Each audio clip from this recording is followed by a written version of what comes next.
is I get to what is dress my like a skin going to dirtbag or look whatever. like? Is this really who I am, or is this an extension of what I want to project in the world? And I think we all do that to a certain extent, right? Like Sure, sure. wearing a beard, not wearing a beard, long hair, short hair, all these other kinds of things. But there's a different, Kick-ass mustache or no kick-ass mustache.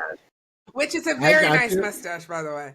Yes, all right. But it's this idea of what some people would call the pink tax of the extra time, energy, and money that is required in order to present a specific type of womanhood. And what does that look like? And I think that getting ready is such an example, a great example Yeah. for a lot of different reasons.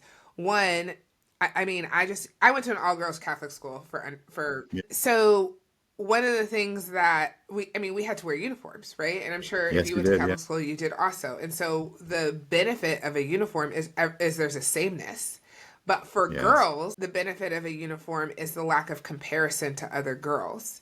I look at my friends and people at the time who went to a school that was co-ed or that was public or whatever that looked like, and there was an extra layer of time that was required to get up in the morning and just to get ready, and we're teaching girls to do this at 10, 12, Yeah. 13, 14 years old. How does that transfer Yeah. into how they are as a woman, right? And Yeah. when they get older, and how they're making choices in order to quote unquote be presentable. Yeah.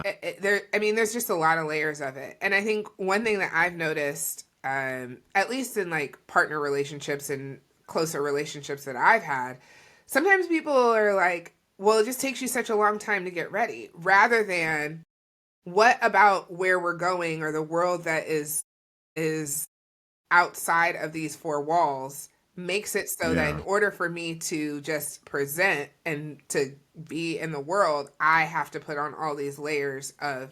Now, I'm, older, and like I like the way that I do things, and I can, Sure, sure. but it took a long time for me to, again, going back to that knowing and that unpacking and understanding, and so that I can do better. What parts of these things are things that I like and I enjoy about the way that I perceived, and what are other things that are just expectations because Cass always has it this kind of way, right? And really being Yeah. able to pick for myself what parts of those things exist, and what part of those things are imposed upon me.